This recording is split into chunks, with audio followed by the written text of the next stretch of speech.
Hello student, good evening. प्यारे बच्चों, previous वाले वीडियो में आपने एक्सरसाइज 14 का क्वेश्चन नंबर 1 से लेकर के 30 तक कैसे सॉल्व करना है ये सीखा था। अगर आपने वो वीडियो नहीं देखा तो जरूर देख लेना। उस वीडियो का लिंक मैं आपको ऊपर आई बटन में भी दे दूंगा और नीचे डिस्क्रिप्शन बॉक्स में भी प्रोवाइड करा दूंगा।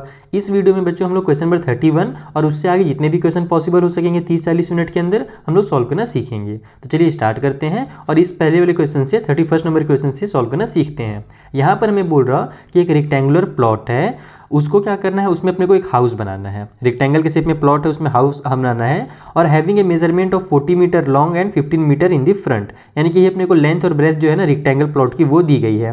ठीक है, अब अकॉर्डिंग टू दी लॉज यानी कि नियम कानून के अनुसार क्या करना पड़ता है, minimum of 3 metre wide space should be left in the front and back each and 2 metre wide space on each of the other side, यानी कि नियम कानून के अनुसार आगे और पीछे 3 मीटर का जगह छोड़ना है। यानी कि पूरा अगर इतना लंबा चौड़ा आपका जमीन है तो पूरे में घर बना दिए, थोड़ा सा रास्ता छोड़ोगे तब तो आगे पीछे 3 मीटर छोड़ना है और बगल बगल में 2 मीटर का जगह छोड़ना है और उसके बीच में फिर घर बनानी है। तो find the largest area where house can be constructed, यानी कि वो बड़ा से बड़ा एरिया बताइए जहां पर हमारा हाउस बनेगा। तो चलिए इसको पहले तो मैं आपको डायग्राम के थ्रू बताता हूं कि कौन सा एरिया है, कितना लंबा चौड़ा और किस में अपने को निकालना है। ये कॉपी में तो देखो यहाँ पर हमने एक प्लॉट बना लिया है जो कि रेक्टेंगल के शेप में, थोड़ा सा लाइन आगे पीछे हो गया, उसमें ध्यान नहीं देने का, हम लोग समझते हैं। मीन हमसे कहा जा रहा था कि मान लो हमारा एक घर है, प्लॉट है, जिसमें जो हमारा लेंथ और ब्रेथ है वो 40 मीटर दिया हुआ था ना। कहाँ गया मेरा क्वेश्चन नंबर 31, ये रहा।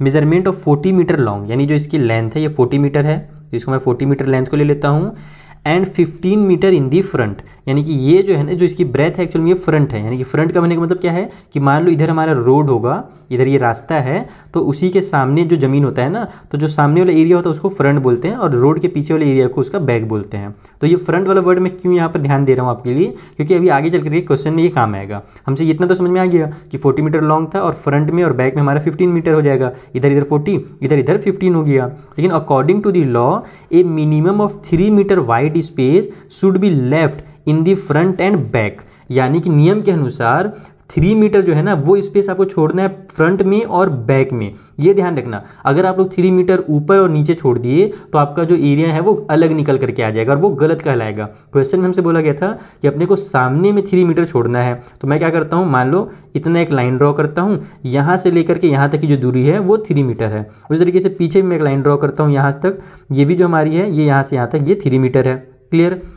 अब अपने से बोला है उसके अलावा कि ये मिनिमम क्या बोल रहा था, कहाँ गया यार, and front of each and 2 metre wide space on each of the other side, यानी कि जो दूसरे साइड बच गए अगल बगल के उधर 2 मीटर का स्पेस छोड़ना है। यानी कि ये वाला मान लो यहाँ से यहाँ तक 2 मीटर हो जाएगा हमारा, और इधर भी मैं अगर ऐसे लाइन बना देता हूँ तो ये भी मेरा यहाँ से यहाँ तक 2 मीटर का एरिया हो जाएगा। ओके, तो ये हम लोग को ध्यान रखना है ना कि किधर 3 मीटर किधर छोड़ना है और 2 मीटर की स्पेस किधर छोड़ना है। अगर वैसा नहीं किया तो थोड़ा सा आपका आंसर गलत हो जाएगा। अब अपने को क्या करना है कि अपने को ये जो बीच का एरिया बच गया है ना, इसमें तो घर बनेगा और इसमें एकदम पूरा का पूरा घर बनाना है, क्योंकि हमसे बोला गया क्वेश्चन में कि मैक्सिमम साइज बताइए उस हाउस का जो कि बनाया जा सके। तो ये जो एरिया बच गया बीच में इतना जगह छोड़ने के बाद, उसमें ही हम लोग क्या करेंगे, घर बनाएंगे। तो अपने को इसका एरिया निकालने क्या करना पड़ेगा, रेक्टेंगल के लिए लेंथ इंटू ब्रेथ करना पड़ता है। तो हम लोग सबसे पहले इसकी लेंथ निकाल लेते हैं, कितना होगा। तो यहाँ पर आप लोग लिखो लेंथ LENGTH 4 हाउस। ठीक है, घर के लिए हमारा जो लेंथ है वो कितना हो जाएगा, तो टोटल हमारा जो लेंथ था यहाँ से यहाँ तक 40 था। अब देखो इधर भी 3 मीटर कम हो जा रहा है और इधर भी 3 मीटर कम हो जा रहा है, तो 40 में से इधर 3 माइनस कर दो तो हो जाएगा हमारा 37, और फिर इधर भी 3 माइनस कर दो तो 37 में से 3 माइनस किया तो 34 आ गया। तो इसको आप लोग ऐसे भी लिख सकते हो कि 40 माइनस 6 सेंटीमीटर इक्वल 336 हो जाएगा, तो हो जाएगा 34 मीटर। 6 कहाँ से पता चला ना, इधर का भी 3 मीटर हमने ले लिया और इधर का भी ले लिया, तो बच गया यहाँ से लेकर के यहाँ तक की दूरी जो कि हमारी हो जाएगी 34 सेंटीमीटर, यानी कि सेंटीमीटर में तो दिया ही नहीं, वो तो लेंथ है हमारा लंबा चौड़ा।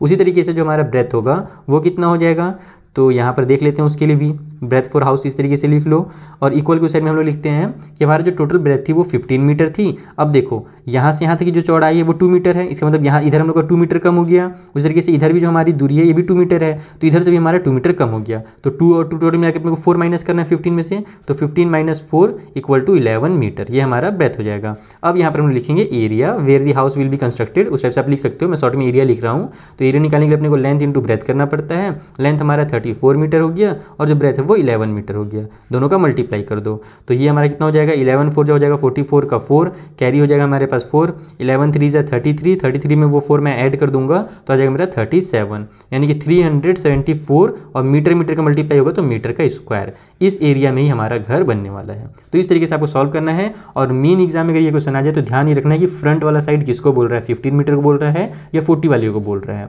और उधरी से आपको वो 3 मीटर जो हमारा दिया हुआ है ना क्वेश्चन में, क्योंकि क्वेश्चन में अपने को फ्रंट भी बता दिया गया है और कितना माइनस करना है किधर से वो भी क्वेश्चन में डिटेल में बता दिया गया है, बस आपको थोड़ा सा समझना है। ओके, तो ये हो गया हमारा 31 नंबर क्वेश्चन। अब जो अगला क्वेश्चन है उसे सॉल्व किया जाए। तो देखो जो अगला क्वेश्चन है वहाँ पर हमसे बोल रहा कि ये rhombus shape sheet with perimeter 40 centimetre and one diagonal 12 centimetre, यानी कि हमारे पास एक रोम्बस के शेप का शीट है। देखो मैंने कुछ इस तरीके से बना भी लिया है ताकि आपको अच्छे समझ में आ जाए।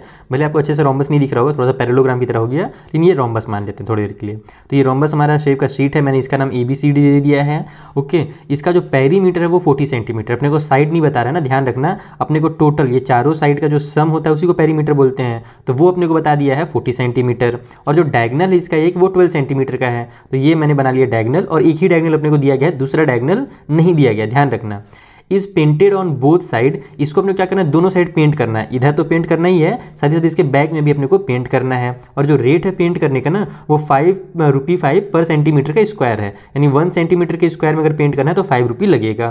तो find the cost of painting, तो अपने को टोटल जो कॉस्ट है पेंटिंग का वो निकालना है। तो वो कैसे निकलेगा, हम लोग क्या करेंगे, पूरे आगे का एरिया निकालेंगे और पूरे पीछे का एरिया निकालेंगे, दोनों को आपस में प्लस कर देंगे। वैसे दोनों सेम ही, अगर आगे का आपने एरिया निकाल लिया तो उसमें 2 का मल्टीप्लाई कर दो, क्योंकि आगे और पीछे दोनों तो बराबर ही है ना, तो जितना आगे का होगा उतना ही पीछे का होगा, तो 2 से मल्टीप्लाई कर दो, डबल कर दो, तो पूरे हमारा आगे और पीछे का एरिया निकल जाएगा। ओके, उसके बाद फिर उसका 5 रुपये पर सेंटीमीटर के स्क्वायर से मल्टीप्लाई करेंगे तो अपने को टोटल जो कॉस्ट है पेंटिंग का वो पता चल जाएगा। अब अपन एरिया कैसे निकाले तो वो भी मैं आपको जल्दी समझा देता हूँ।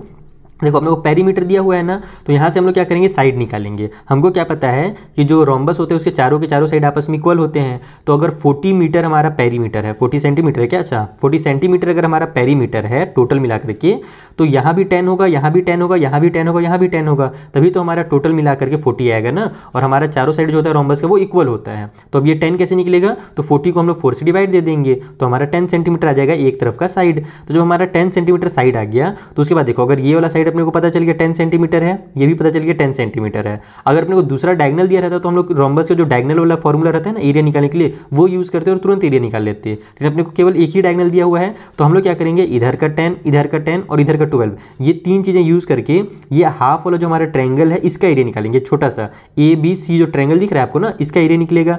फिर इसी का हम लोग क्या करेंगे, 2 से मल्टीप्लाई कर देंगे तो ये ऊपर का और नीचे का पूरा एरिया निकल जाएगा। क्योंकि डायगोनल क्या करता है, दो बराबर बराबर पार्ट में बाइसेक्ट करता है किसी भी हमारे जो भी क्या बोलते हैं रोम्बस उसको। तो अगर अपन ने ये छोटा ट्रायंगल का एरिया निकाल लिया तो उसका 2 से मल्टीप्लाई करेंगे तो डबल एरिया निकल जाएगा, यानी पूरा एक साइड का एरिया निकल जाएगा। और फिर उसका 2 से एक बार और मल्टीप्लाई करेंगे तो आगे और पीछे का एरिया निकल जाएगा। चलिए अब जल्दी से इसको सॉल्व करते हैं, बहुत समझ लिए। तो देखो यहाँ पर मैंने बहुत सारी चीज़ें लिख ली हैं, जल्दी से मैं आपको समझा देता हूँ। जो पेरीमीटर होगा रोम्बस का वो अपने को दिया हुआ है 40 सेंटीमीटर, इसलिए साइड निकालने के लिए हम लोग क्या करेंगे, 4 से डिवाइड करेंगे तो 10 सेंटीमीटर आ जाएगा। अब अपन क्या करने वाले हैं, एक ट्रायंगल का एरिया निकालने वाले हैं जिसका नाम ABC है। तो यहाँ पर हम लिखेंगे नाउ इन ट्रायंगल ABC। अब ट्रायंगल ABC का एरिया निकालने के लिए अपने को तीनों साइड दिया हुआ है, तो जब तीनों साइड दिया रहता है तब हम लोग क्या करते हैं, हीरोन्स का फॉर्मूला लगाते हैं। और हीरोन्स के फॉर्मूला में हमें आ रहा वही S, फिर S minus A, S minus B और S माइनस C, ये चीज़ें आती हैं। तो सबसे पहले मैंने S निकाल लिया। S मतलब होता है सेमी पेरीमीटर, यानी जो भी हमारा ये तीनों साइड का सम निकलता है ना ये वाला ट्रायंगल का, उसको अगर 2 से डिवाइड दे देंगे तो हमारा सेमी पेरीमीटर कहलाएगा। तो इसका हम लोग तीनों साइड को प्लस किया तो 32 आया, उसको 2 से डिवाइड दिए तो 16 सेंटीमीटर हमारा S की वैल्यू आ गई। अब S माइनस A का वैल्यू निकालना है, तो किसी भी एक साइड को A मान लो, जैसे ये वाला साइड को मैंने A मान लिया है तो 16 में से मैंने 12 माइनस किया तो 4 सेंटीमीटर आ गया। इधर वाले साइड को मैं B मान लेता हूँ, तो ये मेरा कितना है 10 सेंटीमीटर का है। हमने साइड कितना निकाला, 10 सेंटीमीटर निकाला यहाँ पर, तो हम लोग इसको B मानेंगे तो 16 में से 10 माइनस होगा तो हमारा B का वैल्यू निकल जाएगा, यानी 6 सेंटीमीटर। उसी तरीके से S माइनस C भी, ये भी मेरा 10 है तो 16 में से 10 माइनस हो तो 6 सेंटीमीटर यहाँ भी निकल जाएगा। अब मैंने ये सब पहले ही वैल्यू इसीलिए निकाल लिया है ताकि जब मैं एरिया निकालूं तो उस कंडीशन में मुझे बार बार रूट ना बनाना पड़े। देखो एक ही बार हम लोग फॉर्मूला लिखेंगे, एक बार S, फिर S माइनस A, फिर S माइनस B और फिर S माइनस C, ठीक है। और हमारा एरिया है तो ये भी हमारा क्या में निकलेगा, स्क्वायर यूनिट में निकलेगा। जैसे पिछली बार मीटर का स्क्वायर निकला था, इस बार सेंटीमीटर का स्क्वायर निकलेगा। तो यहाँ हमारा S का वैल्यू कितना है जो हमने पहले ही निकाल लिया है, 16 है तो 16 लिख लेता हूँ। S माइनस A का वैल्यू कितना है, 4 है तो 4 लिख लो। बी हमारे पास 6 है और एस माइनस सी हमारे पास 6 है और सभी सेंटीमीटर में है तो सेंटीमीटर का स्क्वायर। अब यहाँ से हम लोग बाहर निकालते हैं तो 16 को क्या कर लिया हम लोग 4 का पेयर बना देते हैं, 4 × 4 कर देते हैं, 4 को अपन 2 × 2 कर देते हैं और 6 को 6 ही रहने देते हैं क्योंकि 2 तो पहले से 6 हमारे पास दिया हुआ है। तो यहाँ से कितना निकल जाएगा, 4 बाहर निकल गया तो 4 निकाल लो, 2 बाहर निकल गया तो 2 बाहर निकाल लो और फिर 6 का पेयर बन गया तो 6 भी बाहर निकल जाएगा। तो 4 × 2 = 8 और 8 × 6 = कितना होता है, 48 होता है। यानी 48 सेंटीमीटर का जो स्क्वायर है वो हमारा एरिया निकल जाएगा एक ट्रायंगल का, ये हाफ वाले ट्रायंगल का। तो हम लोग क्या करेंगे, एरिया ऑफ रोम्बस निकालेंगे। तो मैंने जैसा कि आपको बताया कि ये जो था मेरा नीचे का एक पार्ट और ऊपर का एक पार्ट दोनों बराबर बराबर पार्ट में डिवाइडेड है इस डायगोनल के द्वारा। तो हमने अगर नीचे का निकाल लिया है तो उतना ही ऊपर का भी होगा। अगर नीचे 48 है तो ऊपर भी 48 होगा। तो 48 प्लस करने से अच्छा है वहाँ पर क्या करो 2 से मल्टीप्लाई कर दो। तो यहाँ पर आप लोग लिखो एरिया ऑफ रोम्बस। रोम्बस का एरिया करने के लिए हम लोग 48 × 2 कर देंगे तो वो हो जाएगा हमारा 96 सेंटीमीटर का स्क्वायर। अब अपने को इससे भी मतलब नहीं है ना, हमको तो दोनों साइड पेंट करना है। तो अब यहाँ पर आप लिखो एरिया ऑफ बोथ साइड, दोनों साइड का एरिया कितना होगा। तो एक तरफ का एरिया हमारा 96 निकला है और पीछे भी हमारा टोटल 96 होगा। तो फिर से वही 96 + 96 करने से अच्छा है 96 × 2 कर दो। तो ये हो जाएगा हमारा 6 × 2 कितना होता है, 6 × 2 हो जाएगा हमारा 12 का 2 कैरी हो गया 1, 9 × 2 = 18 और 1 19, यानी कि 192 सेंटीमीटर का स्क्वायर जो है वो हमारा कंप्लीट एरिया है जिसमें अपने को पेंट करना है। अब यहाँ पर हम लोग लिखेंगे कॉस्ट। तो कॉस्ट जो है पर सेंटीमीटर का स्क्वायर दिया हुआ था वो था हमारे पास कितना रुपये, तो 5 रुपये दिया था ना, हाँ 5 रुपये दिया हुआ था। तो 5 रुपये हमारे पास 1 सेंटीमीटर के स्क्वायर में पेंट करना है का कॉस्ट है। तो 192 सेंटीमीटर के स्क्वायर में अगर कॉस्ट निकालना चाहेंगे तो इसको ऐसे लिखेंगे टोटल कॉस्ट और फिर इक्वल करके लिखेंगे 192 × 5 क्योंकि 1 का दिया हुआ है, पर का मतलब होता है 1 सेंटीमीटर, ठीक है 1 सेंटीमीटर के स्क्वायर। तो अगर 1 का दिया हुआ है 192 सेंटीमीटर निकालना तब क्या करेंगे, मल्टीप्लाई करेंगे। चलो मल्टीप्लाई कर लो, 5 × 2 = 10 का 0 कैरी हो गया 1, ये हो जाएगा 45 और 1 46 का 6 कैरी हो जाएगा 4, 5 × 5 और 4 9, यानी कि ₹960 अपने को कॉस्ट लग जाएगा टोटल, जब हम लोग टोटल इस रोम्बस में आगे और पीछे पेंट कराएंगे तब। तो इस तरीके से आपको इस क्वेश्चन को सॉल्व करना था। आई होप इसका आपको बेसिक कॉन्सेप्ट बहुत अच्छे से समझ में आ गया होगा। अगर कुछ भी डाउट हो तो इंस्टाग्राम टेलीग्राम का लिंक दिया हुआ है, आप वहाँ से हमसे पूछ सकते हैं। चलिए अगले क्वेश्चन के पास चला जाए। तो देखो जो 33 नंबर वाला क्वेश्चन है उसमें बोल रहा है, एकदम छोटा सा क्वेश्चन है कि difference between the semi perimeter and the side of triangle ABC are 8 centimetre, 7 centimetre and 5 centimetre. ध्यान से समझो कि ये जो नंबर दिए हुए हैं ये क्या है, ये हमारा डिफरेंस है सेमी पेरीमीटर का और जो साइड है ना उनका। यानी कि हम लोग क्या जानते हैं, जब हम लोग एरिया निकालते हैं, यहाँ पर अपने को एरिया ही निकालना है, तो एरिया निकालने के हम लोग क्या करते हैं, सेमी पेरीमीटर में से पहला वाला साइड को माइनस करते हैं, फिर दूसरे वाले साइड को माइनस करते हैं, तीसरे वाले साइड को माइनस करते हैं, यानी S - A, S - B और S - C ये करते हैं ना।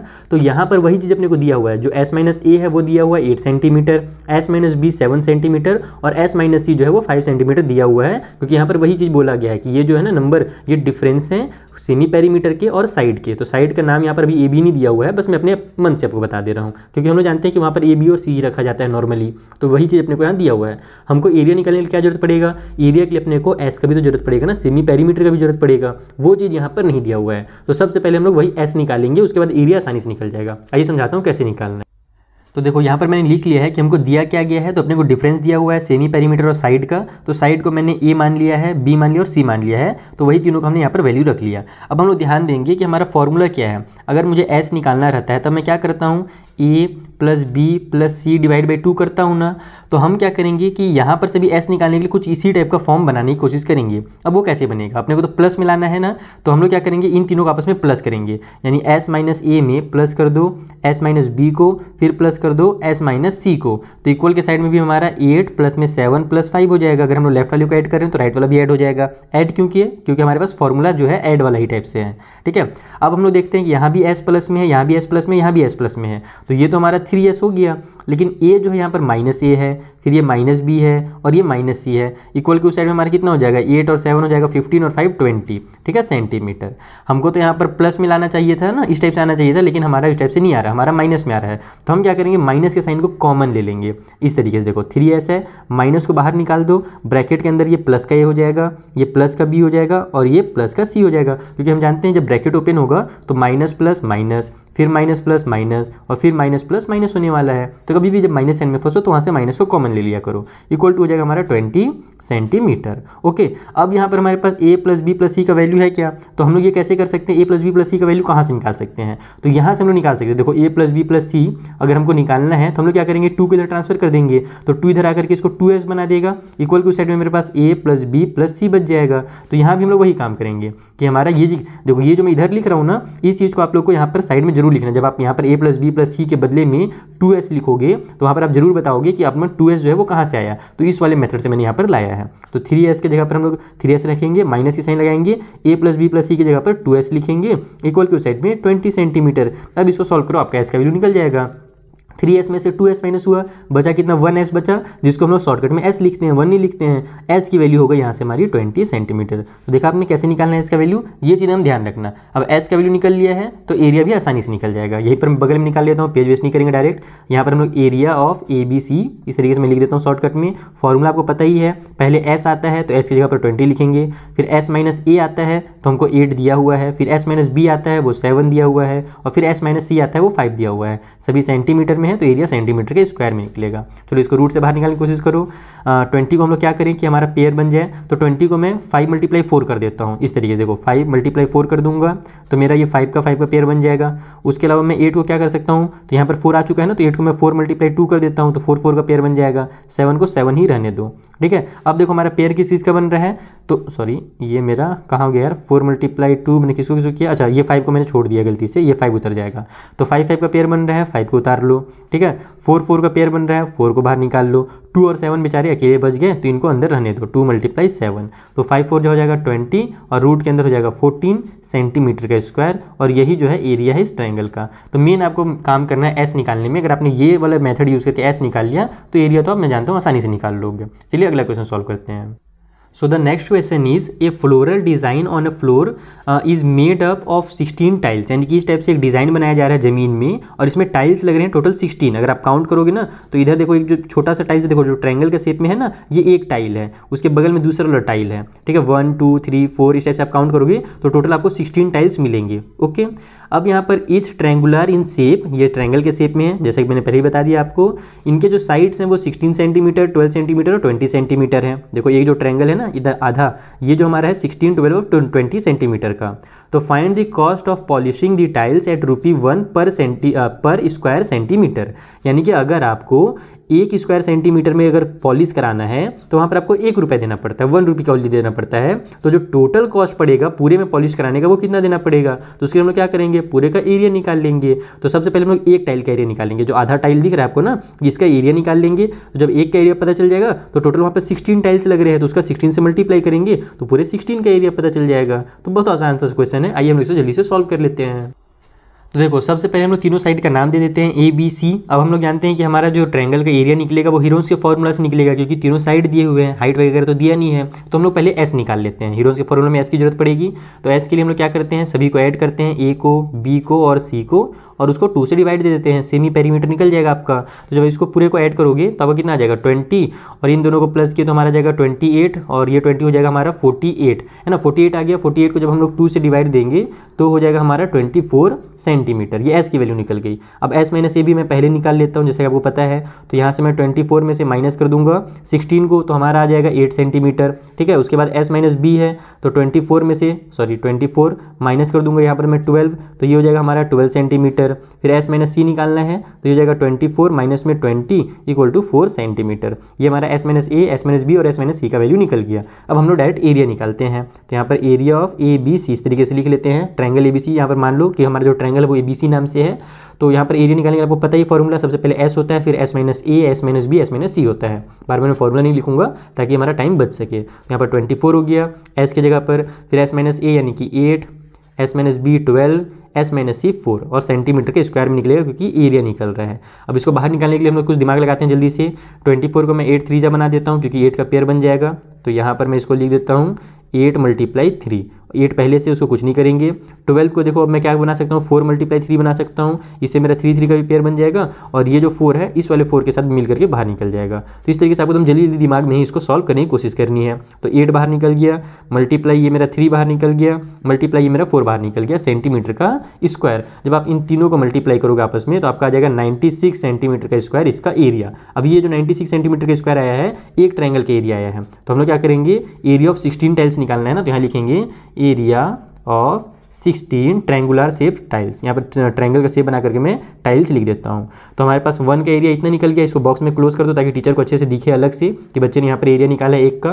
तो यहाँ पर अब 16 का निकालना है, तो बस 16 × 96 कर दो, तो ये जो होगा आपका एरिया यहाँ से निकल जाएगा। तो इससे मल्टीप्लाई करोगे तो आपका जाएगा 1536 सेंटीमीटर का स्क्वायर एरिया। ओके, मैं मल्टीप्लाई वगैरह पहले ही कर चुका हूँ, इसलिए मैं यहाँ पर नहीं कर रहा क्योंकि हमारा वीडियो फिर फालतू में लेंथी होगा। मल्टीप्लाई आप खुद से आराम से कर सकते हो, ठीक है, मेन आपको कॉन्सेप्ट समझना है। तो ये हमारा एरिया निकल गया एक पूरे के पूरे जितने टाइल्स लगे ना उसका। अब जो अपने को कॉस्ट दिया हुआ है, कॉस्ट बोला था ना पर स्क्वायर, है ना, यहाँ पर सेंटीमीटर का स्क्वायर इस तरीके से मैं लिख देता हूँ, वहाँ पर स्क्वायर सेंटीमीटर लिखा था, दोनों का मतलब एक ही होता है। तो 1 सेंटीमीटर का स्क्वायर का जो कॉस्ट है वो 1 रुपये है, तो 1 का 1 रुपये है, तो 1536 सेंटीमीटर के स्क्वायर में करेंगे तो इतना ही रुपया देना पड़ेगा। तो यहाँ पर आप लोग लिखो total cost equal to 1536 centimetre का स्क्वायर जो हमारा एरिया है उसका 1 रुपये से मल्टीप्लाई कर दो, तो ये आपका इतना ही आ जाएगा रुपये 1536। तो इस तरीके से आपको इस क्वेश्चन को भी सॉल्व करना था। डायग्राम देख के डरना नहीं है, बहुत ही आसान सा क्वेश्चन है। चलिए जो अगला पार्ट है इस क्वेश्चन का यानी 35 नंबर का, उसे सॉल्व किया जाए। तो देखो जो 35 नंबर क्वेश्चन है वहाँ पर हमसे बोल रहा कि an umbrella is made by stitching 12 triangular pieces of cloth, यानी कि एक अम्ब्रेला है उसको बनाया गया है किस टाइप से क्लॉथ का यूज़ करके, तो ट्रायंगल के शेप के क्लॉथ का यूज़ करके बनाया गया है। देखो ट्रायंगल के शेप का क्लॉथ यूज़ किया गया है ना, और सबको स्टिच किया गया, आपस में सिला गया है। और टोटल जो है ना वहाँ पर 12 क्लॉथ हैं, आपको सामने में इधर 6 दिख रहे होंगे और इसके पीछे में भी 6 क्लॉथ्स लगे हुए होंगे। तो टोटल यहाँ पर 12 क्लॉथ्स हैं और ये जो मेजर दिया हुआ है ना इन क्लॉथ्स का वो 50 सेंटीमीटर, 20 सेंटीमीटर और 50 सेंटीमीटर दिया हुआ है। तो find the area of the cloth used in it, यानी कि आपको टोटल जो क्लॉथ का एरिया होगा ना जो इस अम्ब्रेला में यूज़ किया गया है वो बताना है। तो यहाँ पर हम लोग क्या करेंगे, सबसे पहले एक ट्रायंगल का एरिया निकाल लेंगे, उसके उसका 12 से मल्टीप्लाई कर देंगे तो अपने को पूरे का एरिया पता चल जाएगा। यानी सेम टू सेम इसी टाइप से क्वेश्चन है। चलिए मैं आधा इसको सॉल्व कर लेता हूं, बस मैं वहां पर आपको इसे समझाऊंगा जहां पर आपकी गाड़ी अटक सकती है, ठीक है, क्योंकि एकदम सेम क्वेश्चन है। तो आधा जैसे इधर सॉल्व किया था ना वैसे सॉल्व होगा एरिया निकालने तक, बस कहीं पर अगर आपकी गाड़ी अटकेगी तो वो मैं आपको समझा दूंगा जल्दी से।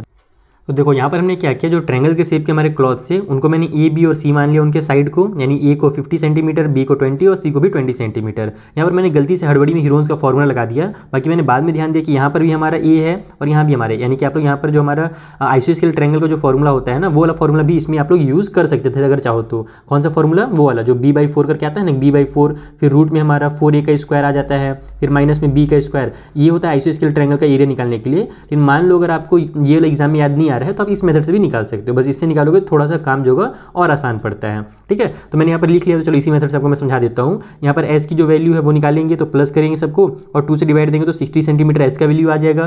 फिर s - a का वैल्यू इतना आ गया, s - b का वैल्यू इतना आ गया, s - c का वैल्यू इतना आ गया। अब ट्रायंगल का जो एरिया निकालना है उसके लिए हमारे पास देखो यहाँ 10 और 10 का पेयर बन गया, मैंने फॉर्मूला में पुट कर दिया ना। देखो सबसे पहले s आता है तो s का वैल्यू लिख दिया, फिर s - a, s - b और s - c का वैल्यू यहाँ पर पुट कर दिया है। ओके, अब देखो हमारे पास 10 10 का तो पेयर बन रहा है, लेकिन अंदर में बाकी 60 और 40 का पेयर नहीं बन पाएगा। देखो 60 को हम लोग क्या लिख सकते हैं, 6 × 10 कर सकते हैं, ये वाला 10 रहने दो, 40 को हम लोग 4 × 10 कर सकते हैं, लास्ट वाले 10 को भी रहने दो। सेंटीमीटर के स्क्वायर में आंसर आएगा, ध्यान रखना। ओके, तो यहाँ से तो मेरा ये दोनों 10 का पेयर बन गया, ये दोनों 10 का पेयर बन गया, और 4 भी जो होता है मेरा ये 2 × 2 होता है, तो 4 भी जो है वो 2 बन के बाहर निकल जाएगा। रूट के अंदर मेरा 6 बच जाएगा। देखो बाहर क्या क्या निकलेगा, ये 10 निकलेगा, दूसरा वाला 10 निकलेगा, और जो 4 है वो 2 बन करके निकलेगा, लेकिन रूट के अंदर 6 जो है ना वो मेरा बच ही जाएगा। चाहे आप कोई भी मेथड से बनाओ, इस मेथड से बनाओगे तो भी आपका रूट के अंदर 6 बचेगा, इस मेथड से बनाओगे तो भी आपका रूट के अंदर 6 बच जाएगा। तो ये आपका आ जाएगा 200 रूट में 6 सेंटीमीटर का स्क्वायर। लेकिन आपके बुक में आप लोग ध्यान देना कि जो आंसर है ना वो ना ही डेसिमल में दिया हुआ है और ना ही रूट में दिया हुआ है, क्योंकि वहां पर तो अपने को टोटल एरिया बताना था। तो जो आंसर आपको पूरा होल नंबर में दिया हुआ है, तो वो कैसे निकलेगा। तो देखो √6 का जो वैल्यू है आप लोग उससे चाहे लॉन्ग डिवीजन मेथड से निकाल लो या किसी भी मेथड से निकाल लो, अगर आपको याद है तो बहुत अच्छी बात है। √6 का जो वैल्यू होता है वो होता है 2.4 2.449 होता है। तो यहाँ पर जब हम लोग मल्टीप्लाई करेंगे 200 का 2.449 से, तो जो आपका आंसर आएगा ना वो आ जाएगा आपका 489, शायद आपको दिख नहीं रहा, सॉरी, 489.8 सेंटीमीटर का स्क्वायर आंसर आएगा। तो इतना आपको आंसर नहीं लिखना है, आपके बुक में जो है ना आंसर को एस्टिमेट करके दिया हुआ है। एक्चुअल आंसर तो डेसिमल में आने वाला है, क्योंकि √6 में अगर गाड़ी फंसा है इसका मतलब कि हमारा वहाँ पर होल नंबर में आंसर आ ही नहीं सकता। इन बुक में चूंकि होल नंबर में दिया है और क्लॉथ वगैरह से बनाया जाता है, तो क्लॉथ थोड़ा मोड़ा आगे पीछे कट पीट सकता है। कहने का मतलब ये है कि आपको इसको क्या करना है, एस्टिमेट कर देना है। यानी 89 के बाद हमारा पॉइंट में 8 है, यानी कि ये हम लोग के पास क्या है, 5 से बड़ा नंबर है, तो हम लोग क्या करेंगे 89 को 90 लिख देंगे। यानी इसको जब हम लोग कन्वर्ट करेंगे एस्टिमेट करके तो 490 सेंटीमीटर का स्क्वायर इस तरीके से लिखेंगे। और मेन बच्चों की गाड़ी यहीं पर अटकेगी, मैं जानता हूँ कि जब √6 आ जाएगा तो वो सोचेंगे अब डेसिमल में आंसर आने वाला है, और डेसिमल के चक्कर में वो आंसर डेसिमल में लेंगे। अगर आप आंसर डेसिमल में भी लाते हो ना तो आपके टीचर बिल्कुल भी गलत नहीं करेंगे, उसके लिए घबराना मत। बाकी आपके बुक में चूंकि एस्टिमेट करके दिया हुआ है आंसर, इसीलिए मैं भी यहाँ पर एस्टिमेट कर देता हूँ। क्लियर है? तो ये हमारे निकल गया एक अम्ब्रेला का एरिया। अब अपने को क्या करना है, एरिया पूरा, एक अम्ब्रेला नहीं, एक कपड़े का एरिया इतना निकला है एक ट्रायंगल के शेप का, तो अपने को पूरे कपड़े का एरिया चाहिए था कि टोटल कितना वहाँ पर एरिया निकलेगा। तो यहाँ पर हम लोग इसका 12 से मल्टीप्लाई कर देंगे, तो 12 × 490 कर दो, तो आपका जो आंसर है वो आ जाएगा यहाँ पर से 5880 सेंटीमीटर का स्क्वायर। ये एरिया जो है वो कंप्लीट आपका जो अम्ब्रेला में कपड़ा लगा है ना, 12 कपड़े जो लगे हुए ट्रायंगल के शेप का, उसका एरिया यहाँ से निकल गया। एक ट्रायंगल का इतना है, तो 12 से मल्टीप्लाई करेंगे तो तुरंत निकल जाएगा। मेन बस आपको इतने में ध्यान देना है, बाकी सब आप लोग आराम से सॉल्व कर सकते हो। चलिए जो अगला क्वेश्चन है 36 नंबर का, उसे सॉल्व किया जाए। तो देखो ये हमारा 36 नंबर का क्वेश्चन है। यहाँ पर एक काइट बना करके दिया हुआ है और इसी से रिलेटेड हमें क्वेश्चन किए गए हैं। पहले तो बोल रहा है कि इन दी गिवन फिगर ABCD एक स्क्वायर है। ये देखो ABCD जो है एक स्क्वायर बना हुआ है, जिसके जो डायगनल है वो 44 सेंटीमीटर के हैं। ये वाली साइड, ये वाली जो साइड हमारी है ना, ये 44 सेंटीमीटर की है। तो how much paper of each side is needed to make a kite given in the figure. तो यहाँ पर अपने को देखो ये जो काइट बना हुआ है ना, इसकी जो पूंछ बनी हुई है ये ग्रीन कलर की है, देखो यहाँ पर ग्रीन लिखा हुआ है, और ये ट्रायंगल के शेप में है, और इसका अपने को लेंथ ब्रेथ वगैरह सब कुछ दिया हुआ है, यानी कि हमारा तीनों साइड अपने को दिया हुआ है। तो हम लोग यहाँ से तो इसका एरिया निकाल लेंगे। लेकिन इसके अलावा अपने को बोल रहा है कि जितने भी हमारे अलग अलग कलर के बने हुए हैं, जैसे कि हमारे शेड कौन कौन से येलो कलर के हैं, यहाँ भी येलो है, यहाँ पर रेड कलर का है, यहाँ पर ग्रीन कलर का है, तो इसका अपने को टोटल एरिया बताना है कि येलो कलर के कितने एरिया, मतलब कितने कागज लगेंगे। उसके अलावा ग्रीन कलर का यहाँ भी लगेगा, यहाँ भी लगेगा, तो इसका भी एरिया बताएंगे और इसका भी एरिया निकालेंगे। फिर दोनों को प्लस कर देंगे तो पता चलेगा कि ग्रीन कलर के कागज कितने लगेंगे। फिर रेड वाला भी अपने को निकालना है। तो कैसे निकलेगा, सबसे पहले तो अपने को पूरे स्क्वायर का एरिया निकालना पड़ेगा। आइए उसे कैसे निकालते हैं, अगर अपने को डायगोनल दिया हुआ है तो आइए मैं आपको कॉपी में समझा देता हूँ। तो देखो यहाँ पर हमने वो डायग्राम बना लिया जो आपकी बुक में दिया हुआ था। सबसे पहले हम लोग ध्यान देंगे कि हमारे पास जो डायगोनल है वो दिया हुआ है और अपने को स्क्वायर का एरिया निकालना है। तो कैसे निकाला जाए, तो हमें तो ये पता ही है कि हमारा ये जो साइड AB है, BC है, CD है और AD जो है आपस में इक्वल है। यहाँ पर मैं लिख भी देता हूँ कि जो मेरा AB है वो इक्वल है BC का, फिर BC जो इक्वल है वो है CD का, और CD जो इक्वल है वो है DA या फिर AD, जो भी लिखना चाहो वो आप लोग लिख सकते हैं यहाँ पर इसका। ठीक है, तो हम लोग क्या करेंगे कि हम लोग जानते हैं कि ये अगर मैं यहाँ से ट्रायंगल उठाता हूँ एक बड़ा सा, तो मेरा जो स्क्वायर होता है वो क्या होता है, उसके सभी कॉर्नर में 90 डिग्री के एंगल बनते हैं। अगर मान लो मैं ABC लेता हूँ, ये एक ट्रायंगल लेता हूँ, तो ये कैसा ट्रायंगल होगा, ये एक राइट एंगल का ट्रायंगल होगा जिसके एंगल B में हमारा 90 डिग्री का एंगल बना है, क्योंकि किसी भी स्क्वायर के चारों जो एंगल होते हैं वो 90 डिग्री के होते हैं। ठीक है, तो यहाँ से मैं इसी को यूज़ करूँगा, लिखूँगा इन ट्रायंगल ABC। तो ABC में हम लोग क्या करने वाले हैं, पाइथागोरस का थ्योरम लगाएंगे, जिसके अकॉर्डिंग क्या होगा, ये मेरा डायगोनल हो जाएगा, ये मेरा बेस हो जाएगा और ये मेरी हाइट हो जाएगी। यानी जो AC है, AC का स्क्वायर इक्वल हो जाएगा AB का स्क्वायर और प्लस में BC के स्क्वायर के। ओके, तो अब देखो यहाँ पर एक मैजिक लगा रहे हैं हम लोग। AC जो है वो अपने को दिया हुआ है, AC कितना दिया हुआ था, 44 सेंटीमीटर दिया हुआ था ना, सेंटीमीटर में था या मीटर में था, कहाँ गया, काइट है तो सेंटीमीटर में होना चाहिए, हाँ सेंटीमीटर में है, तो इसको हम लोग लिखेंगे 44 का स्क्वायर। ओके, थोड़ी सी भाग जा चीटी यहाँ से, परेशान ना कर, पढ़ाई बाद में करना। तो यहाँ से हमारा AC का स्क्वायर आ गया ये। अब हम लोग क्या जानते हैं कि AB और BC दोनों आपस में इक्वल हैं, तो हम लोग क्या करेंगे कि इन दोनों के बदले में किसी के बदले में एक दूसरा नाम लिख लेंगे। जैसे मान लो AB को मैं ABA रहने देता हूँ, BC की जगह में भी मैं क्या करता हूँ, AB का स्क्वायर लिख देता हूँ, क्योंकि दोनों का वैल्यू तो क्या है, इक्वल है, हमारे स्क्वायर के साइड्स हैं ये।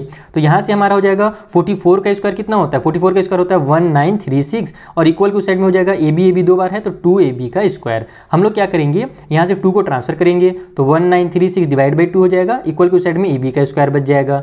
अब देखो इसको अगर मैं कट करता हूँ तो 2 1 जा 2, 2 9 जा मेरा 18 हो जाएगा, 1 आगे गया तो 2 6 जा 12 हो गया, फिर 1 आगे गया तो 2 8 जा 16 हो गया। यानी यहाँ से मेरा ए बी का जो स्क्वायर है वो कितना निकल जा रहा है, 968 निकल जा रहा है। अब देखो आप लोग इसमें दो चीज़ कर सकते हो। पहला चीज़ क्या कर सकते हो कि आप लोग ए बी का लेंथ निकाल लो यहाँ से। जब ए बी निकल जाएगा यानी एक साइड निकल जाएगी तो हमारा चारों साइड का हम लोग एरिया निकाल लेंगे। हम लोग क्या जानते हैं कि जो हमारा फॉर्मूला होता है एरिया का वो साइड मल्टीप्लाई साइड होता है। या फिर उतना लंबा चौड़ा काम ही मत करो, आप लोग क्या बताओ कि area of square, area of A B C D जो उसका एरिया निकालने के लिए हम लोग क्या करते हैं, साइड मल्टीप्लाई साइड करते हैं ना, साइड इंटू साइड। तो इसके बदले हम लोग क्या करेंगे, साइड के बदले में मैं लिख देता हूँ ए बी, ठीक है, ए बी इंटू कर देता हूँ मैं बी सी, ठीक है। और ए बी और बी सी का अगर मल्टीप्लाई करूँ तो मैं बी सी की जगह पर फिर से मैं ए बी लिख देता हूँ, क्योंकि हम लोग जानते हैं बी सी और ए बी इक्वल है। तो यहाँ से ए बी और ए बी मिलकर क्या हो जाएगा, ए बी का स्क्वायर हो जाएगा। यानी कि अगर मुझे एरिया निकालना है ए बी सी डी का, तो अगर मैं ए बी का स्क्वायर निकाल देता हूँ तो वही मेरा एरिया भी हो जाएगा, और वो तो मैंने पहले निकाल दिया है। इसका मतलब कि जो एरिया है ना स्क्वायर का, एरिया ऑफ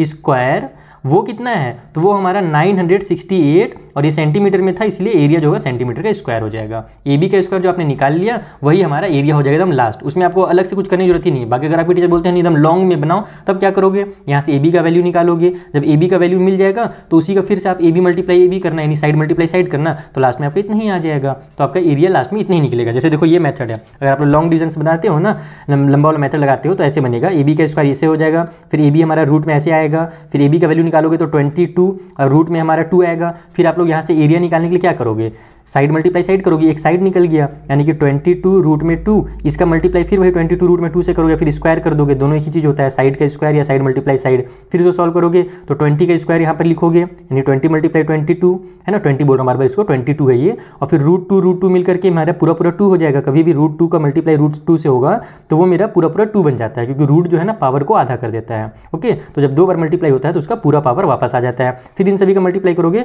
तो 968 ही लास्ट में आएगा। तो इतना लंबा चौड़ा मेहनत क्यों करना, क्योंकि हमको जब कॉन्सेप्ट क्लियर है कि अगर एरिया निकालना है तो साइड का स्क्वायर करने से एरिया निकल जाएगा, तो डायरेक्ट यहीं पर एरिया निकाल दो। क्लियर है। अभी हमारा एरिया निकला है किसका, ए बी सी डी का। अब अपने को ये पता करना है कि रेड वाला, ग्रीन वाला, येलो वाला का जो एरिया है वो कितना है। तो यहाँ पर आप लिखो एरिया फॉर रेड, ठीक है। रेड पेपर वगैरह जैसे लिखना चाहिए स्टेटमेंट लिख सकते हो, एकदम शॉर्ट में लिख रहा हूँ। तो अब ये कैसे निकलेगा, तो टोटल एरिया अपने को पता है, टोटल कितना है 968 है, और रेड वाला का पार्ट कितना है। अगर आप देखो ये टोटल एरिया को टोटल 1 2 3 4 पार्ट में डिवाइड किया गया है, और उस 4 में से एक पार्ट जो है वो रेड का है, यानी ये मेरा क्या कहलाएगा, 1/4 कहलाएगा ना। पूरे वाले एरिया का 1/4 पार्ट है ये रेड वाला। तो हम लोग क्या करेंगे, इसको 4 से डायरेक्ट डिवाइड दे देंगे तो अपने को रेड का एरिया निकल जाएगा। या फिर इसको आप ऐसे भी लिख सकते हो 968 मल्टीप्लाई 1/4, क्योंकि वो हमारा 1 पार्ट है 4 में से, तो 1/4 से मल्टीप्लाई करना या फिर 4 से डायरेक्ट डिवाइड करना, दोनों एक ही चीज़ होती है। अब इसको कट कर लो तो 4 1 जा 4 हो जाएगा, ऊपर 4 2 जा 8 हो गया, 1 आगे गया तो 4 4 जा 16 हो जाएगा, उसके बाद 4 2 जा 8 हो गया, यानी कि 242 सेंटीमीटर का स्क्वायर जो होगा वो रेड वाले के लिए एरिया होगा। उसी तरीके से हम लोग ग्रीन वाले के निकाल देते हैं, फिर ग्रीन को लास्ट में निकालेंगे, क्योंकि ग्रीन का तो सेम ही निकलेगा। येलो का निकाल लेते हैं पहले, एरिया फॉर येलो, ठीक है। तो येलो का एरिया निकालने के लिए क्या करना पड़ेगा, तो टोटल यहाँ पर हमारे पास 4 पार्ट है, 4 पार्ट का वैल्यू है 968, उसमें से अपने को येलो 2 पार्ट में दिया हुआ है, तो डायरेक्ट 2 से डिवाइड भी कर सकते हो या फिर ऐसे भी कर सकते हो, मल्टीप्लाई में 1/2, सॉरी 2/4 करोगे। पहले देखो 2 पार्ट है ना, तो इसको 2/4 लिखो, और 2/4 को जब सॉल्व करोगे तो 2 1 जा 2 2 2 जा 4 आ जाएगा। इसलिए मैं यहाँ पर डायरेक्ट 1/2 कर दिया हूँ। तो आप लोग भी डायरेक्ट यहाँ पर ऐसे भी कर सकते हो, ऐसे भी कर सकते हो। मैं चाहता हूँ कि आपका एकदम पूरा का पूरा कॉन्सेप्ट क्लियर है। अगर आपके टीचर किसी भी मेथड से आपको समझाते हैं तो वहाँ पर आप कन्फ्यूज मत हो जाना कि अरे ये तो सर जो हमारे MD सर थे वो ऐसे डिवाइड बाई 4 किए थे, सर 1/4 कर दिए, इसका मतलब क्या है। तो उसमें कंफ्यूज बिल्कुल नहीं होना है, दोनों एक ही चीज़ है। अब इसको कट करो, यहाँ पर 2 1 जा 2 हो गया, ऊपर 2 4 जा 8 हो जाएगा, 1 आगे जाएगा तो 2 8 जा 16 हो जाएगा, फिर मेरा 2 4 जा 8 हो गया। इतना सेंटीमीटर का स्क्वायर हो गया मेरा येलो वाले का एरिया। देखो ये जो हमारा ग्रीन है ये भी हमारा 4 पार्ट में से केवल एक पार्ट है, यानी कि इसे भी हम लोग को क्या करना पड़ेगा, 1/4 से मल्टीप्लाई करना पड़ेगा ग्रीन के लिए। तो यहाँ पर मैं ग्रीन लिखता हूँ शॉर्टकट में, ठीक है। ये हो जाएगा मेरा 968 मल्टीप्लाई में 1/4, या फिर इस टाइप से डिवाइड बाई 4 भी करोगे तो लास्ट में आपका 242 ही आएगा। तो इतना सेंटीमीटर का स्क्वायर ये ग्रीन वाले के लिए निकल गया। अब हम क्या करेंगे कि नीचे हमारा ट्रायंगल वाला है ना पूछ, इसका हम लोग निकाल लेते हैं एरिया, ठीक है। तो यहाँ पर आप लिखो एरिया ऑफ ट्रायंगल AEF, ठीक है, AEF। अब यहाँ पर हमारे पास तीनों साइड दिए हुए हैं तो वो हमारा हीरोन्स का फॉर्मूला लगेगा, तो एस फिर S - A S - B S - C ये सब लगेगा ना, वो मैं जल्दी से निकाल लेता हूँ वीडियो पॉज करके। तो देखो यहाँ पर हमने s की वैल्यू निकाल ली, सभी साइड को ऐड किया 20, 20 और 14 को, तो 54 आ गया, उसे 2 से डिवाइड देंगे तो 27 आ जाएगा। उसके बाद s माइनस ए हमारा 7 आ जाएगा, s माइनस बी 7 आ जाएगा और s माइनस सी हमने c मान लिया ये वाले साइड को हमारा लास्ट वाले को, तो 27 में से 14 माइनस करेंगे तो 13 आ जाएगा। अब हम लोग लगाते हैं हीरोइंस का फॉर्मूला। तो एरिया के लिए हम जानते हैं रूट के अंदर हमारा सबसे पहले s आता है जो कि है 27, फिर s माइनस ए आता है जो कि हमारे पास 7, फिर s माइनस बी भी 7 और फिर s माइनस सी यानी कि 13 हो जाएगा। अब इसको रूट से बाहर निकालने के क्या कर सकते हैं, 27 को 3 मल्टीप्लाई 3 कर सकते हैं, 3 3 जा 9, 9 3 जा 27 हो जाएगा। 7 को कुछ नहीं कर सकते, वैसे ही रहने देते हैं, और लास्ट में जो 13 है उसको भी कुछ नहीं कर सकते। तो देखो यहाँ से 3 का और 7 का तो पेयर बन रहा है, तो ये दोनों बाहर निकल जाएंगे, लेकिन एक 3 और एक 13 का पेयर नहीं बनेगा, तो वो अंदर ही रह जाएंगे। और एरिया है तो सेंटीमीटर के स्क्वायर में निकलेगा, ध्यान रखना। तो यहाँ से हमारा 21 और ये रूट के अंदर हमारा कितना हो जाएगा, 13 3 जा 39 हो जाएगा। ठीक है, अब देखो 39 का भी हम लोग अगर यहाँ पर मैं निकालना बैठूँ ना तो बहुत टाइम लग जाएगा, इसलिए मैंने पहले से फिर से इसे निकाल लिया है। अगर आप बोलोगे तो मैं एक अलग से डेडिकेटेड वीडियो बना दूंगा कि how to find under root या फिर जो हमारा रूट वैल्यू होता है उस किसी भी नंबर का लॉन्ग डिवीजन मेथड से। वैसे तो इसके बारे में मैंने क्लास 8 में आपको बहुत डिटेल में समझाया है और क्लास 9 में भी जहाँ जहाँ पर जरूरत पड़ा था वहाँ पर मैंने समझाया है, लेकिन अब ये चूंकि वीडियो लेंथी होने लगा है ना, तो मैंने इसलिए पहले से यहाँ पर निकाल लिया है। देखो 39 को ऐसे लिखा जाता है रूट के अंदर ऐसे बॉक्स बना करके, उसके बाद एक ऐसा नंबर लेते हैं जो कि इसका स्क्वायर हो जाए, यानी कि 39 जो है वो किसी का स्क्वायर है क्या, तो नहीं है, तो 39 से छोटा कोई सा नंबर ले लो तो वो 36 आ जाएगा जो कि 6 का स्क्वायर होता है। तो 6 को यहाँ भी लिखो फिर यहाँ भी लिखो, इस टाइप से एक मेथड होता है, छोटा सा मेथड है, अगर आप प्रैक्टिस करोगे तो आसानी से बन जाएगा। क्लास 8 में आपने इसे बहुत बार सॉल्व किया है, मुझे पता है। ठीक है, तो यहाँ पर आपको जो आंसर है ना वो 6.24 आ जाएगा। इसके आगे भी आप निकाल सकते हो लेकिन 2 डिजिट पर्याप्त हैं। तो यहाँ पर हम लोग 39 के बदले में क्या लिखेंगे, 21 मल्टीप्लाई में 6.24, और जब आप इन दोनों का मल्टीप्लाई करोगे 2.24 का, सॉरी 21 का 6.24 से, तो आपका आंसर जो है 131.04 सेंटीमीटर का स्क्वायर आ जाएगा। यानी ये जो एरिया है वो नीचे वाले ग्रीन वाले साइड की एरिया है। तो अब हमको देखो रेड का और येलो का ये तो पहले ही मिल चुका है, लेकिन ग्रीन 2 बार थे ना, तो हम लोग क्या करेंगे, दोनों ग्रीन को आपस में ऐड कर देंगे। तो यहाँ पर टोटल एरिया फॉर ग्रीन इस टाइप से लिख सकते हो आप लोग, total area of green. Okay, तो यहाँ पर ग्रीन का टोटल एरिया निकाल क्या करेंगे, जो पहले हमारा 242 आया था उसको प्लस कर देंगे हम लोग नीचे वाले 131.04 से। तो ये आपका आ जाएगा 2 और 1 3, 4 और 3 हो जाएगा 7, 2 और 1 फिर से हो जाएगा 3, यानी कि 373.04 सेंटीमीटर का स्क्वायर। हो सकता है आपके बुक में डेसिमल के बाद एक आध डिजिट आगे पीछे दिया हो, तो उसे घबराने की जरूरत नहीं है, आपका इधर वाला एकदम एग्जैक्ट आना चाहिए, सही आना चाहिए। डेसिमल के बाद अगर नंबर्स आगे पीछे भी ना तो वो गलत नहीं कहलाता है, सही कहलाता है। Is that clear? तो इस तरीके से आपको इस क्वेश्चन को सॉल्व करना, तो थोड़ा बड़ा जरूर है लेकिन कॉन्सेप्ट से रिलेटेड है। अगर आप एक दो बार इस क्वेश्चन की प्रैक्टिस कर लोगे ना तो बहुत आसानी से क्वेश्चन आपसे सॉल्व होने लगेगा। ओके, चलिए अब जो अगला क्वेश्चन है हम उसे भी सॉल्व कर लेते हैं। तो ये रहा हमारा 37 नंबर का क्वेश्चन। इसमें हमसे कहा जा रहा है कि एक रेक्टेंगुलर लॉन है जिसका जो लेंथ और ब्रेथ है वो अपने को दिया, अच्छा लेंथ ब्रेथ नहीं दिया हुआ है, इसमें बोल रहा है कि 75 मीटर बाई 60 मीटर, यानी ये जो लॉन है हाँ वही दिया हुआ है। 75 बाई 60 मीटर का मतलब यही है कि आपका जो लेंथ है वो 75 मीटर है और यहाँ पर 60 मीटर जो है इसकी ब्रेथ है। ओके, इसमें 2 रोड्स हैं, एक इस तरीके से है और एक हमारा इस तरीके से, 2 रोड आपको दिख रहा होगा।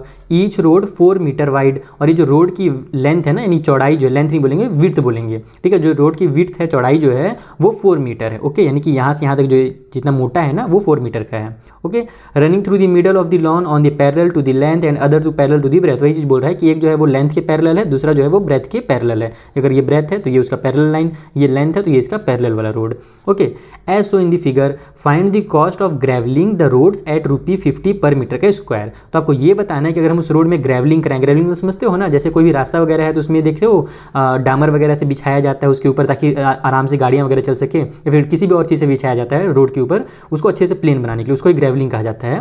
तो जो ग्रेवलिंग करना है उसका जो हमको कॉस्ट दिया हुआ है वो ₹50 पर मीटर का स्क्वायर दिया हुआ है। तो अगर अपन टोटल इस रोड का एरिया निकाल लें ऐसे और ऐसे, तो अपने को उसका मल्टीप्लाई करना रहेगा। अगर एरिया पता चल गया तो 50 से मल्टीप्लाई करेंगे तो टोटल कॉस्ट पता चल जाएगा। लेकिन एक ट्विस्ट है, ट्विस्ट क्या है कि देखो ये हमारा रोड ऐसे जा रहा था, इधर से रोड ऐसे आ रहा है, तो ये जो बीच का एरिया है ना ये दोनों रोड में मीन सेम टू सेम आ जा रहा है, इधर वाले रोड के लिए भी आ जा रहा है, इधर वाले रोड के लिए भी आ जा रहा है। तो हम क्या करेंगे कि इस बीच वाला जो हमारा रोड है इसका हम लोग एरिया निकालेंगे, जो चौकोर दिख रहा है ना EFGH, ठीक है, ये जो है इसका एरिया निकाल लेंगे और टोटल जो हमारा एरिया निकलेगा उसमें से इसको माइनस कर देंगे, क्योंकि दोनों बार आ जा रहा है, इधर से भी जब हम लोग जा रहे हैं तो भी आ जा रहा है, इधर से जा रहे हैं तो भी आ जा रहा है, तो हम लोग इसका एरिया निकाल करके एक बार इसको माइनस कर देंगे, तब अपने को क्या होगा, कंप्लीट जो रोड का लेंथ है वो पता चल जाएगा। क्लियर है? चलिए अब हम लोग इसको जल्दी से सॉल्व करते हैं कॉपी में। इस टाइप से क्वेश्चन भी आपने क्लास 8 में कई बार सॉल्व किया, इससे मुश्किल भी किया आपने, ऐसे ऐसे साइड साइड के निकालने के लिए भी दिया था, मुझे अच्छे से याद है, रोड भी दिया रहता था और साइड का भी निकालने के लिए दिया रहता था, तो ये तो बहुत ही आसान है उसके सामने।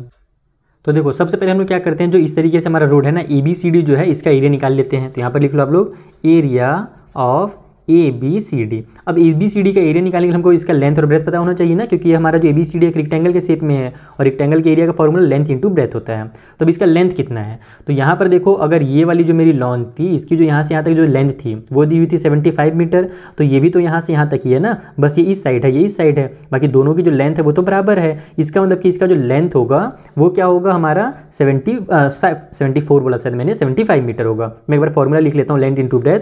अब लेंथ की जगह पर मैं लिख लेता हूँ 75।